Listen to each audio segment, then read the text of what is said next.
Oh my god, you're gonna knock on my bookcase. They are not attached to the wall. What? Relax, Tim. I don't think those are the same light, though. Relax. This is not for people. This is just for me. It's okay. Just let it happen, Tim.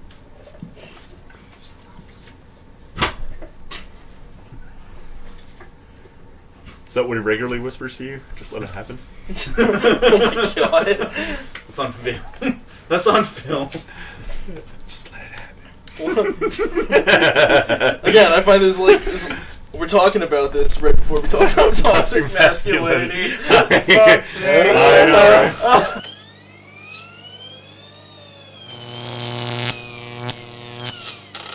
know. Alright, we're back for another episode of Crosstalk. I'm Tim. And I'm Chris. And today we're talking about toxic masculinity. We thought we would talk about this because, let's be honest, this is a pervading social issue in our times. And films have a lot to talk about the topic of toxic masculinity. And I think that Mike especially has a really interesting insight on that. Yeah. And Chris does too, but his is more of a transitional topic. So Yeah. And also, too, I mean, we've all encountered it in our lives, too, right? Yeah. So we thought we would talk about this because, yes, we are a trio of males and we recognize that. But I find this very appropriate to tackle this issue. But we also do have direct experiences as males dealing with these kinds of issues in our lives. And I like to believe that for the most part, even though we are not perfect by any means, we are conscious of the fact that this shit exists. Yeah, exactly. So... Right. I'm not going to ask myself a question because that would be stupid. I'm going to ask Chris what his example of toxic masculinity in film that he would like to talk to about. Okay, so I'm just going to start off by talking about a Kevin Smith vehicle. I think it's his third film, and it's the one that is the most controversial and has probably the least amount of fans outside of his newer work. And it's called Chasing Amy. And, you know... For me, there's a lot of interesting things that this film tries to tackle, and I just feel like, you know, he tries to have it be too much of a comedy and a serious film at the same time, which is what ultimately derails it. But how it relates to toxic masculinity is that, so how it kind of the whole gist of the movie is basically the Ben Affleck's character is. He meets the girl for the first time, and I was getting there. You know, he immediately has feelings for her or whatever, but, you know, throughout the course of the film, like right at the beginning, he finds out she's a lesbian, and it just, you know, he just can't, basically just can't handle it. He's infatuated with her, but does not respect her boundaries. Yeah, exactly. And so they end up hanging out a bunch throughout the movie, and, you know, it comes to a point where they do eventually get together, but then as the movie keeps going along, he finds out a bunch of things about her sexual past, and, you know, he kind of can't get past it, and it's like, you know, you can't, he can't deal with it at all, and it's like it's this like fragility with men that they can't. It's like, well, how come you did all this? You know, now you must do it with me because I can't handle the fact that you have more sexual experience than me. And it's like, who the fuck cares? Yeah. You know? So the issue is that he is expecting her to be not a virgin, but like to have never been with a man, because at some point she kind of alludes to not having been with a man. But then, like you said, he finds out that she's been in a three-way with two other guys. Yeah. And then he loses his mind because, like you said, his fragile, childlike state can't accept that. Yeah, he can't accept that fact, which is... I think it's a common thing for somebody to explore their sexuality and then realize that they're gay or bisexual or whatever, right? Yeah. And, he just... The other really good example of toxic masculinity in that movie is his best friend, Jason Leigh. Jason Leigh. Yeah. That guy is just he is like the encapsulation of a stereotypical like bro male who's like, he literally says in the movie, like, a lesbian, like, all she needs is like a good deep dicking, and you're like, what? Like, what? Yeah. He's an idiot. Like, and I mean, like, so like. examples like that, and I feel like Kevin Smith didn't go far enough in this movie really to tackle that, to really get in there and say like that guy's an idiot, and come on, like, grow up. You like just because your girlfriend has more sexual encounters, you're gonna ruin your relationship because you can't get over yourself. Like, so the problem with this movie is that Jason Leigh's character is a sexist character who is not lauded, but it appears that he's lauded in the film as being like a funny, entertaining guy. And in the 90s, that was fairly common to talk about sexuality and even like equality or gender rights, all that kind of stuff, like in a very like off the cuffy, humorous way. Yeah. And now we're starting to appreciate that there's not just one lifestyle out there, but as a consequence, you watch that movie and it's very painful to see. Like, yeah, and it's funny too because like in an interview, like when Kevin Smith did that tour of colleges or whatever, and somebody, a lesbian actually asked him about, and she's like, I didn't appreciate that comment at all, and his response was like, I meant that coming from, he's an idiot in the movie. Consider who it's coming from, and like he's clearly an idiot. But yet, a lot of men identify with that character and be like, yeah, like that's totally true, and you're like, no, it ain't, man. Like, that's not how that works, you know? Yeah. So, I mean, yeah. And it's not like it's just common with that particular sexual orientation. I mean, like I said, Mike has a really good example with his film. Yeah, exactly. And it's a permeating issue now. Like, right now, it's still an issue where people, and specifically males, will say things and do things assuming that is what they're supposed to do, and that is it's like a triumph thing where it's like, yeah, I've gone out there and like chased Amy down and gotten what I wanted, right? Yeah, exactly. Yeah. So I think maybe that's a good transition point to talk about your movie. Well, what I wanted to talk about today was the Mark Webb classic. We're going classic again. I will. It's a great movie. 500 Days of Summer. Yeah. So for those who haven't seen it, it's about the character Tom. Yeah.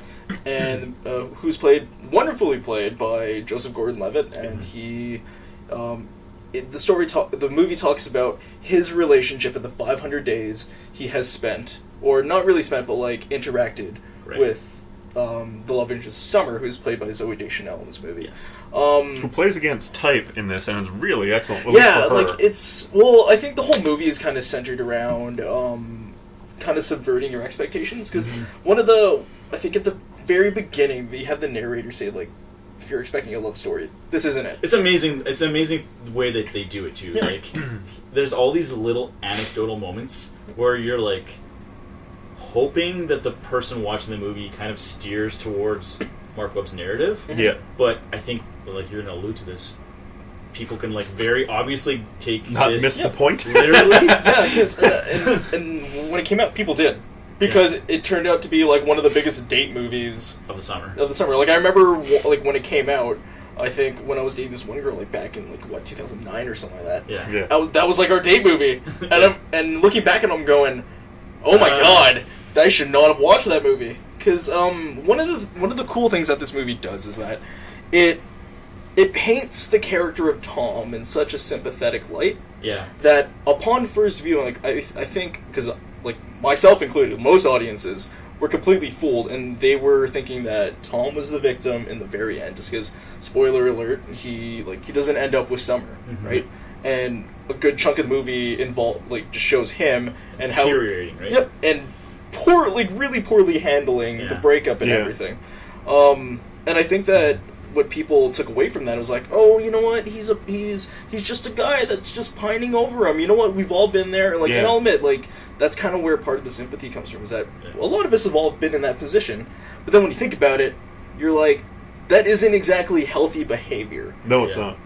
Because the character, Joseph Gordon-Levitt's character, he's such a toxic person. Yes. Because he finds manic pixie dream girl to be that randomly somewhere, and he thinks that she's the love of his life, the one for him, right? Yeah, and he tries to pretty much force the relationship, and because he tries to force it, because dumb male mind thinking that, oh man, found the perfect girl, must marry her, must lock her down. Yeah. Like, he forces this view that, no, this is gonna work, Yeah. you're the one, when at the end of it all, it wasn't, because her feelings were never considered. And I feel as though it's kind of relevant today, because I know a lot of relationships that kind of end up just like that, where it's very one-sided. Yeah. There's lots of moments, too, in the movie where you'll see where they are incompatible, and if you're paying attention, obviously, and you'll see that they're incompatible, but you also see Tom, like, over romanticizing the relationship. Oh, I was just about like the part where she like reveals that deep dark secret about herself. She's like, I've never told anyone that before, and in his mind, it's like, click, checkbox. That means she's falling in love with me. Yeah, and I was going to say too, like, to that point, and I was waiting for this is a good transition. That he has a certain idea of what love should be, and he just like, this is how it should be, and it's tunnel vision to that the whole time. And I think I think one of what is exemplified in that one scene where they're watching the end of The Graduate, and they see two totally different viewpoints, and we're like, how do you not see this? And it's one of those things where in the end he finally realizes that he was just focusing on the good, but he didn't come to that conclusion to himself. Right, like another character had to step in and be like, and literally tell him. Like you've only focused on the good aspects, and then you have like the flashbacks of moments that he thought were like really like big highlights, but no, it was just him romanticizing the whole situation. Yeah, and not to mention the fact that after the breakup, he puts her on a pedestal, and then he does, again, like dumb male mind when she invites her to like a small like a little party. He thinks that he's gonna go in and win her back. Yeah, win her back like automatically. Yeah. What are you talking about? Like when she invites him to the engagement party? Yeah, and he doesn't know it's an engagement party. And he goes up there, and as soon as she announces it, it's like, oh, you ripped my heart from my chest. Basic moment for him, and you're like, dude, really? Yeah, and like the film does a great job of romanticizing that really rough event. Yeah. Because again, upon first viewing it, I was like, "Oh, bro, yo, I'm there." I feel so bad for you. But then you're like, "No, like, how long have you guys broken up? This isn't right, dog." No, it's like you said, it's not healthy behavior. And even the ending where it's like, "Oh, you're like, oh, there's hope for him, and maybe he can." But that's not what the ending's about at all. No, it actually, and I don't want to steal your thunder. Yeah, no, it's fine. I'll let you say it, but I will add. You get to see from her perspective why the relationship failed, and then it leads into the ending, which he learns nothing. No. He has learned nothing as a character. No. Because just when you think he's rediscovered his passion with architecture, lands a very big job interview, you think, you know what, this is it. He's evolved as a character. He has moved on. Yeah. But then he runs into another manic pixie dream girl. At the end of it, named Autumn. And then he looks at the camera and he fucking gives like this small little smirk, and I'm going, no, you've learned nothing. Are you kidding me? Yeah. Like this. What's crazy is that again, people think, oh man, Tom, my dog. Yeah, he's back at it again. Yeah, but no, great. Like, he's gonna end up in love now. This I'm not, so happy. Like this is not how it works. Like no. As a guy, you should like from like a heterosexual like relationship viewpoint, like this isn't like this grow. This isn't growth. No, it's not healthy, and it's toxic. Yeah. Like, but at the same time, it's realistic because a lot of people don't learn anything. Oh yeah, no, especially like that's why it's relevant. Right. So I think on that note, I actually want to transition into the movie that I want to talk about, which is very well. It's not in the same vein of toxic masculinity because it's identifying a bad person. It's actually talking about good qualities that males can possess, but nonetheless, there's challenges with this movie because life isn't clean, right? It's messy. I want to talk about Moonlight. So that's 2016 Best Picture Academy Award winner. That's right. Which sold from La La Land, which I actually think is completely deserving. Like I love this movie. Would you say that they're both classics? I would say that they are both destined to be classics. Wow. I don't think you guys have either of you have seen Moonlight, so I'm not going to go over into the sordid details. List, yeah. Yes, same. But the basic premise is it's about this young boy who goes through 3 stages of his life in the narrative of the film. He starts out as a boy, then a teenager, then a man. And he is a black man, and he is also gay. So he's identifying in two minority groups, and it's very uncommon for this, to my knowledge, to and I can't speak to this obviously because A, I'm not black, and B, I'm not gay. So I'm not going to speak to that. That's not why I'm talking about this movie. But I'm going to talk about the fact that I can identify with feelings of being lost in your identity and trying to kind of wheedle your way through everything growing up. The issue with this movie is that he doesn't have a strong male figure in his life growing up, and when he does have one, unfortunately his mother kind of rips him away from that situation, and his mother is very much traditionalist and believes in certain values, but she's also incredibly flawed and addicted to substances and things like that. But there's this one moment in the movie which really stood out for me, which is that when he's talking with his mom and she calls him a faggot, and he's like, what is that? I don't even know what that means because he's like 7 years old. So he goes back to his male fatherly figure who's like a family friend or whatever and says, I don't understand what that means. And he says, it's just a not nice word for someone who's gay. And the man is trying to kind of give this kid a sense of identity without telling him who to be. And there's this really beautiful scene where they're swimming and they're just being really intimate, and it talks about emotions without hitting you over the head with it, which I think is really powerful.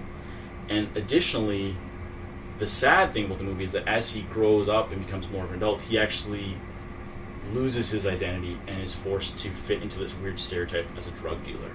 So he has an encounter with a man, and then he takes a complete swing to the right and hides himself and calls himself black, and he's this drug dealer who doesn't deal with what he cares about, and he just hides himself in that. And I think that's a very real issue, and I think that's a lot of people deal with that. And like I said, I can't directly speak to his specific facets of the identity, but I can speak to the fact that we sometimes mask things about ourselves in our society. And it's sad, but it's a powerful movie for that reason alone. Mm-hmm. And I think that we should have more movies like that, obviously, because yeah, for sure. It's just fascinating that movies like Chasing Amy will make millions of dollars, but not that movie. I don't think it made that much. It wasn't that successful. No. Huh. But movies like that can get a lot of traction, whereas something like Moonlight, even now, it being an Academy Award-winning movie that was I don't think it did super well. Didn't get a lot of nope. press, right? It got press because of the screw up with La La Land. Yeah. Which is weird because I feel as though this is the perfect time to kind of take on those topics and have that representation in Hollywood. Yeah. Which really surprises me. Again, you would think that Hollywood has advanced. Mm-hmm. Now, especially you are aware of the recent past around Hollywood, right? Yeah, no, exactly. In light of current events right now, right? Yeah, and given that there is such a large representation of people who are leaning more to the left in terms of their political views, and there's obviously more people who are about other sexual orientations than heterosexual who work in that industry, so it would make sense that you'd see a broader representation. But regardless, I think it's important for us to talk about these issues. I don't know how to talk about it without it being an awkward conversation. Yeah. But I mean, maybe that's something that we could broach on another day.